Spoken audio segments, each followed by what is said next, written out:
অনেক দূরে ছিল এক ঘন জঙ্গল। সকালের আলো গাছের পাতায় পড়লে ঝিলমিল করে উঠত। পাখিরা গান গাইত, ফুলেরা হাসত, আর বাতাসে ছিল মিষ্টি ঘ্রাণ। সেই জঙ্গলে থাকত 3 বন্ধু, বড় হাতি বাবু, দুষ্টু বানর চিনি, আর সাহসী সিংহ রাজু। তারা প্রতিদিন একসাথে খেলত, নদীতে পানি ছিটাত, আর গাছে ফল খেত।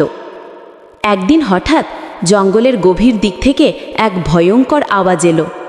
সবাই থেমে গেল। চিনি ভয় পেয়ে বাবুর পেছনে লুকালো, কিন্তু রাজু বলল, ভয় পেও না, চলো দেখি কি হয়েছে। 3 বন্ধু ধীরে ধীরে হাঁটতে লাগলো। ঝোপঝাড় পার হয়ে তারা পৌঁছালো এক পুরনো গুহার সামনে। গুহার ভিতর থেকে আলো বের হচ্ছিল।